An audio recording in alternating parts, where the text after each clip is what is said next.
Imagine a world where money, companies, and the internet itself are not controlled by giant banks or powerful governments. Imagine they are controlled by the people. This sounds like science fiction, but today it is real. And it all started with one young boy. He was not born into wealth. He was not a famous CEO. He was just a quiet, skinny teenager who struggled to make friends. He spent his days playing video games and solving math problems. Yet, before he even turned 20 years old, he invented a technology that is changing the global economy. This is the remarkable history of Vitalik Buterin, the genius who created Ethereum.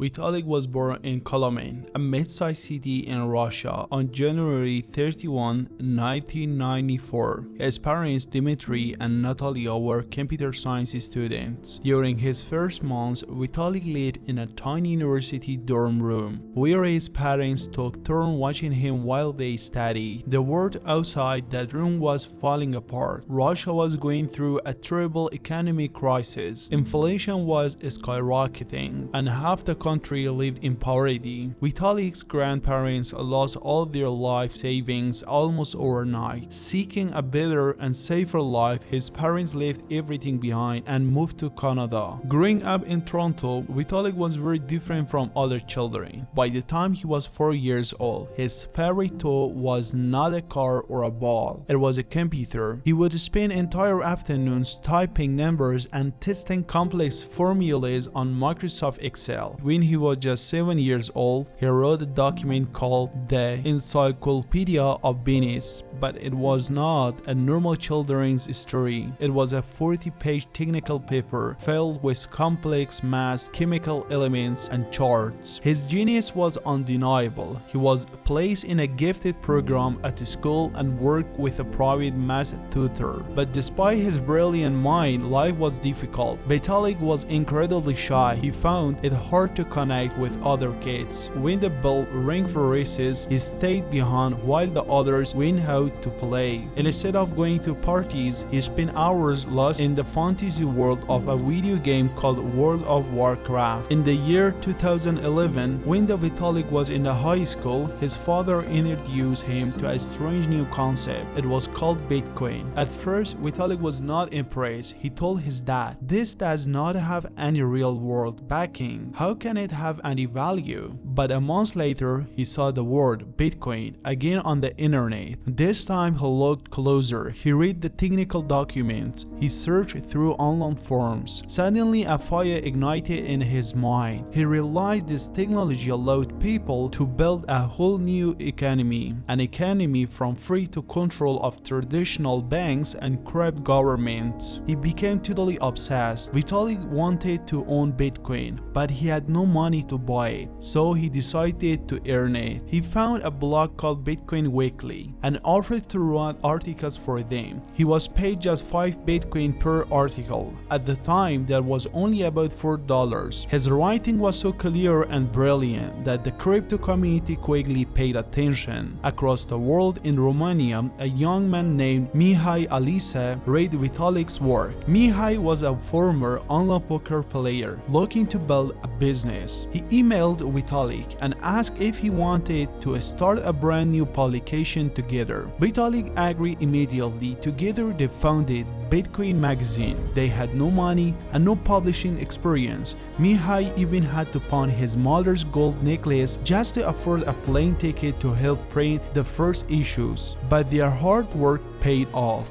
Bitcoin magazine became the most respected news source in the crypto world. By 2012, Vitalik entered the University of Waterloo. He sat in the front row of his computer science classes, but his mind was elsewhere. He spent all his time writing for the magazine, coding, and talking about Bitcoin. He worked so much that he had no time for a normal college life. He was lonely, but he had finally found his true tribe on the internet. In May 2013, everything changed. Vitalik attended a major Bitcoin conference in San Jose, California. For the first time, he saw thousands of people who shared his passion. He stood beyond the Bitcoin magazine, booth, and talked with readers who finally understood his complex math jokes. That summer, he made a massive decision. He told his university he was taking a break. He packed a small backpack and began traveling the world, sleeping on the couches of other Bitcoin developers. He traveled to an anarchist community in Spain, living in a crumbling factory with a triple bedroom, a mattress so thin he could feel that hard floor. He traveled to Israel, meeting developers who were trying to build new things on the top of Bitcoin, like stock markets and property registries. He worked closely with teams like Mastercoin and Colored Coins. Vitalik spent weeks writing complex code and white papers for them, offering brilliant solutions to make their system better. But the leaders of those projects rejected his best idea. They thought his ideas were too complicated to implement right away. Vitalik was incredibly frustrated. He realized that trying to force the Bitcoin network to do things it wasn't designed for was a mistake. They were trying to make a Swiss Army knife, but what if nobody wants a corkscrew or a nail file? What if they want something entirely different? Walking the streets of Tel Aviv, Vitalik came to a shocking conclusion. The existing Bitcoin community was not ready for his massive vision. He thought to himself, screw it, I'll do it myself. In late November 2013, Vitalik traveled to San Francisco. He stayed in a friend's small studio apartment for 2 weeks. He barely left. He opened his laptop and began typing all the ideas that had been rushing through his head for months. He was not just designing a new digital money, he was designing an infinite machine, a world computer that could live everywhere at once, allowing anyone to build uncensorable applications. He named it after a scientific concept from childhood book, Ethereum. When he finished the 12-page white paper, he sent it to an email list of about 30 friends and developers. He expected them to tear it apart and tell him why it was impossible. Instead, his email was forwarded again and again. The response was explosive. The world was about to change forever.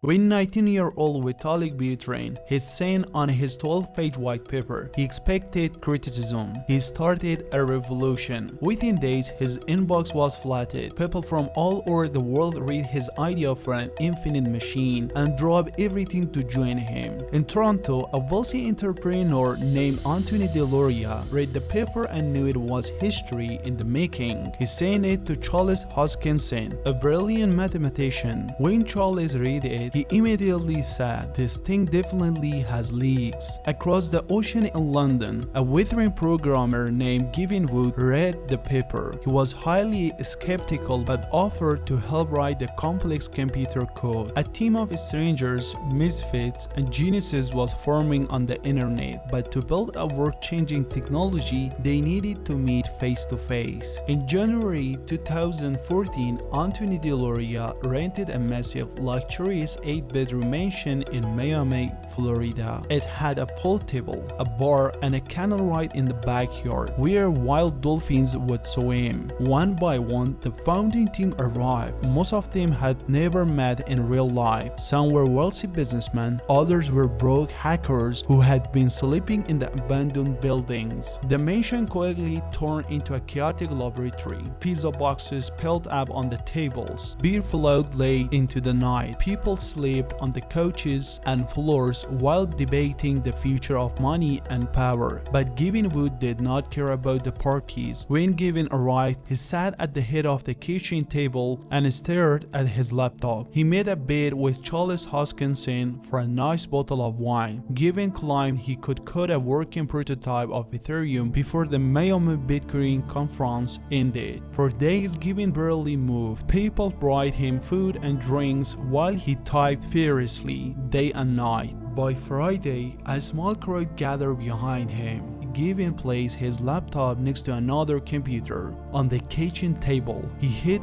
enter. A digital coin successfully transferred between the two machines using brand new Ethereum network. The room erupted. Charles high five giving. Vitalik neatly clapped his hands together and smiled. The impossible machine actually worked. On Sunday, January 26, 2014, it was time to show their creation to the world. Vitalik stepped onto the stage at the North American Bitcoin conference in Miami Beach. He wore a simple black t-shirt with Ethereum.org writing across his chest. He was young. He stammered slightly, but his vision was crystal clear. He explained that while Bitcoin was a calculator, Ethereum was a smartphone. It was a single Lego brick of cryptocurrency that would allow anyone to build absolutely anything. When he finished speaking, the entire room stood up. They clapped and cheered. A massive crowd swarmed him outside the hall, holding up their phones just to take a picture of the teeny genius. Ethereum had arrived, but the hardest part was just beginning. To build his massive global network, they needed money, millions of dollars. The team moved their headquarters to Zurich, Switzerland. They lived and worked in a strange,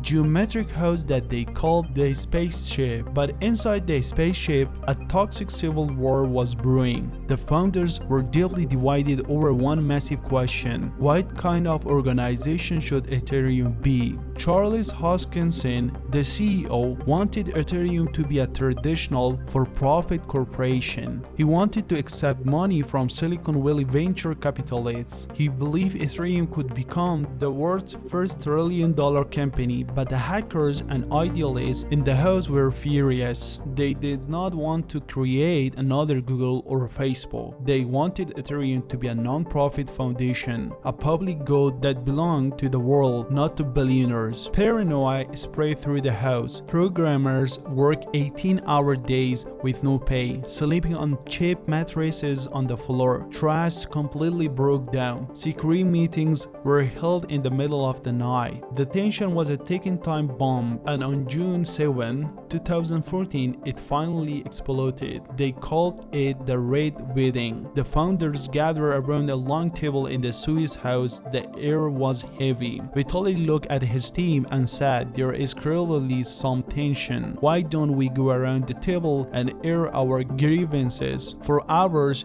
the room turned into a battlefield. Accusations flew. The team aggressively turned on Charles Hoskinson, claiming his corporate ego was destroying the soul of the project. It was a brutal, heartbreaking meeting. Finally, they decided there was only one person who could decide the ultimate fate of Ethereum. Vitalik walked out onto the outdoor terrace, completely alone. He was just 20 years old. The man arguing inside had sacrificed everything for his dream. Now he had to decide who stayed, who left, and what Ethereum would become. He sat on the balcony, rocking back and forth, hugging a soft red ball tightly to his chest. After an hour, Vitalik walked back inside. The room felt completely silent. He looked at the group and delivered his verdict. Ethereum will be a non-profit and open source project, he announced. He read out the names of the new leadership team. Charles Hoskinson's name was not on the list. The corporate dream was that the original CEO was out. Charles retreated to the basement, broken and defeated. He asked his assistant to buy him a plane ticket away from Switzerland. He could not bear to face his family after believing he was about to run a billion-dollar company. Upstairs, the remaining team celebrated. They had saved the soil of Ethereum. But their celebration would be short-lived. They had no corporate investors. They were running out of money. To survive, they would have to execute the most legally dangerous and highly anticipated crowdfunding campaign in the history of the internet, and they were about to attract the attention of the most dangerous hackers on earth.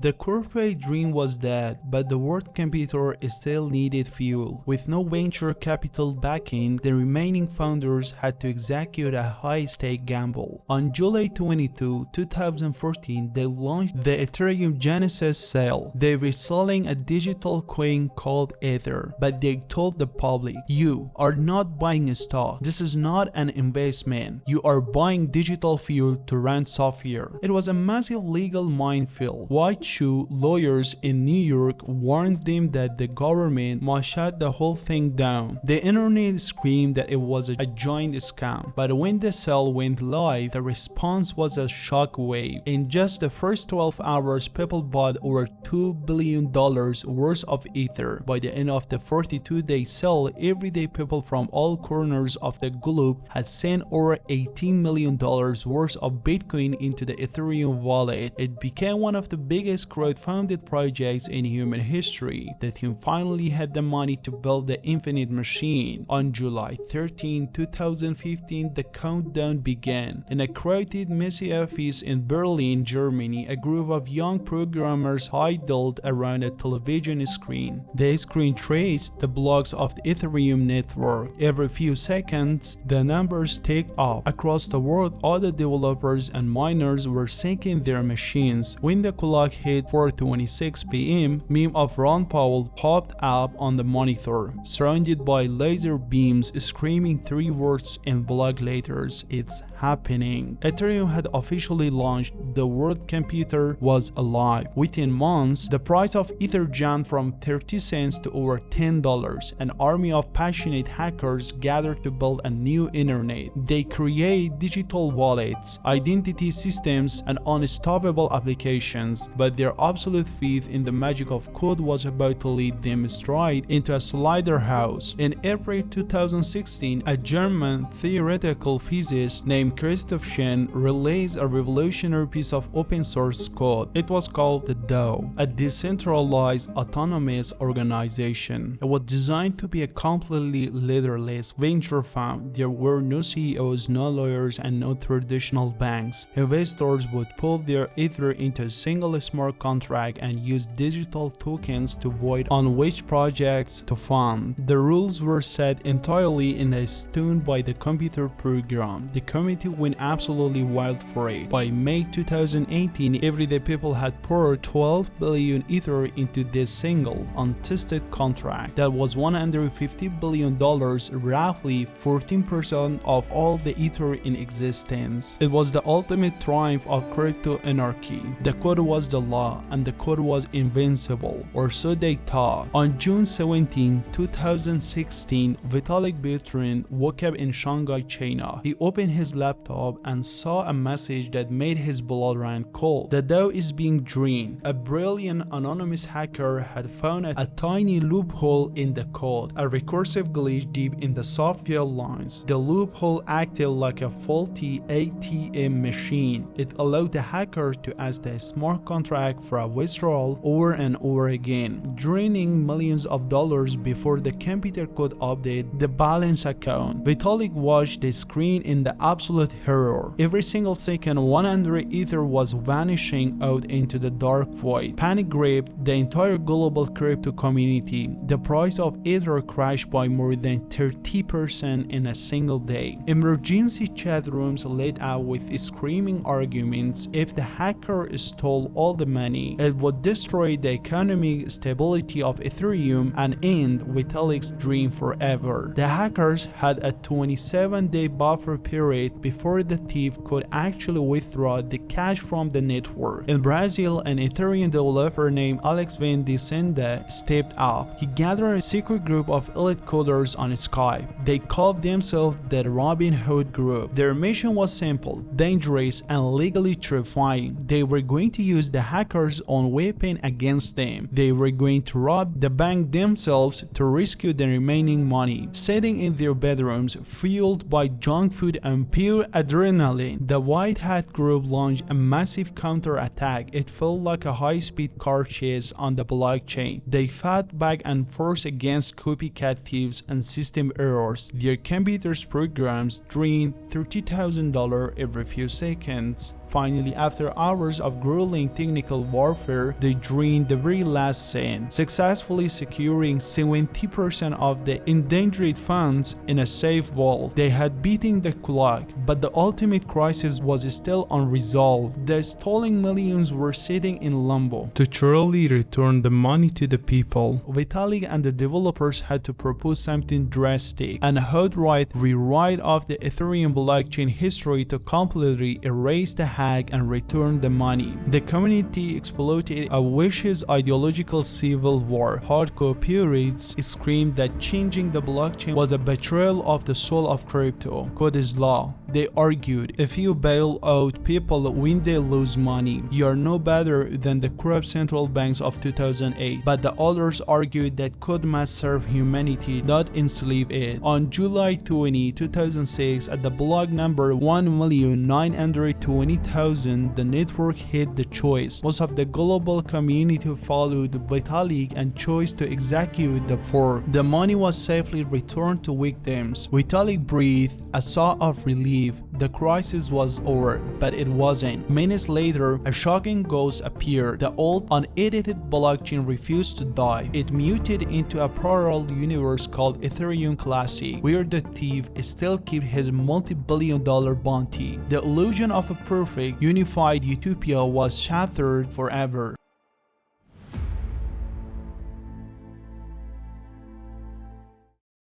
By the year 2017, the scars of the great hack began to heal, and suddenly the floodgates of global wealth swung wide open. Vitalik had built Ethereum to be a decentralized platform for world-changing applications, but the rest of the world found a different use for it, a machine to create money out of thin air. Thanks to the very simple token standard created by developers, anyone with an internet connection could now mint their own digital currency in minutes. They called it the initial coin offering, or the ICO boom. It triggered a financial feeding frenzy unlike anything the world had ever seen. Startups did not need to go to traditional banks or pitch to corporate investors anymore. They just put up a website, launched an Ethereum token, and watched the millions pour in. Crowdfunded projects were selling out in minutes, sometimes even seconds. The amount of money sloshing around the network was staggering. By the end of 2018, almost $10 billion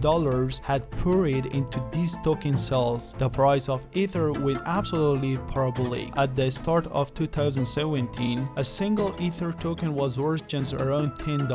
But in January 2018, it rocketed to over $1,400. Everyday people who had raised a few $1,000s in the original crowd sale woke up to find themselves multi-millionaires overnight. Suddenly, cryptocurrency was the biggest story on earth. Google searches for Bitcoin surpassed searches for Donald Trump. Hollywood celebrities began hyping up obscure tokens on social media. Mainstream media financial titans argued fiercely on television. Some called it the future of finance, while others called it a dangerous fraud. Lamborghinis were parked in front of luxury venues, and champagne glasses were raised at the wild crypto parties. It was a digital gold rush wrapped in a neon party, but the young boy who started it all was not celebrating. Vitalik Buterin looked at the billions of dollars sloshing around his network, and he felt a deep sense of unease. The wild speculation, the greed, and the flashy luxury were the exact opposite of what he had read in the white paper. He had wanted to help the unbanked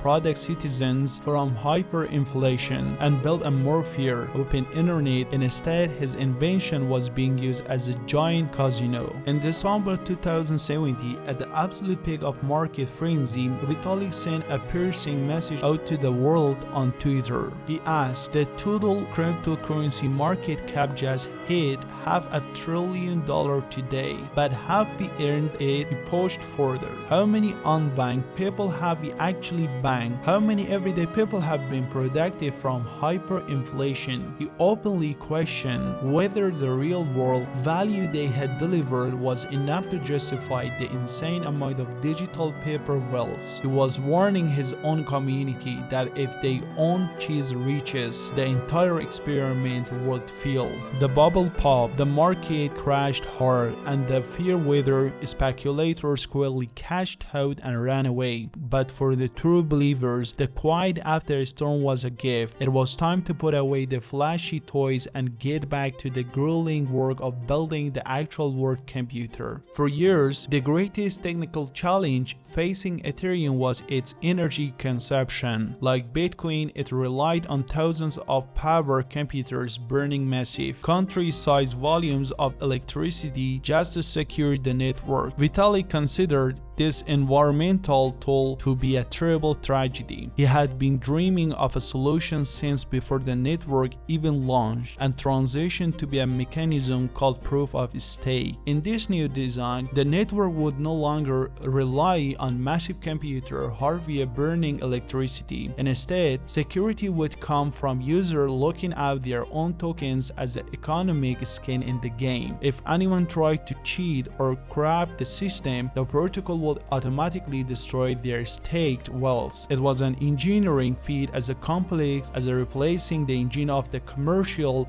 jet mid-flight, while the plane was packed with passengers. But after years of research, testing, and community coordination, the ship finally succeeded. The wasteful mining rigs were silenced forever. With a single upgrade, Ethereum's global energy consumption plummeted by over 99%, fulfilling the cypherpunk dream of a green, sustainable, and highly secure digital world. Today, the history of Ethereum is no longer just about a single teenage coder or a small band of conflicting founders in a Swiss house. It belongs to a massive global army of hackers, creators, and everyday citizens. It has evolved far beyond simple digital cash. It has become the foundational base layer for a new internet infrastructure. Vitalik Buterin started this journey as a lonely teenager who found solace in lines of computer code. He went on to navigate legal minefields, survive toxic corporate betrayals, and handle the pressure of losing millions of dollars to the world's most dangerous thieves. Through it all, he remained a humble observer of his own creation, refusing to use his immense influence to rule as a dictator. He chose instead to let the machine belong to humanity. He proved that you don't need a centralized authority to achieve massive global coordination. You just need a neutral, transparent system of rules that everyone can trust. The infinite machine is running, and the future is still unwritten, because in the decentralized world, the only limit is our collective imagination.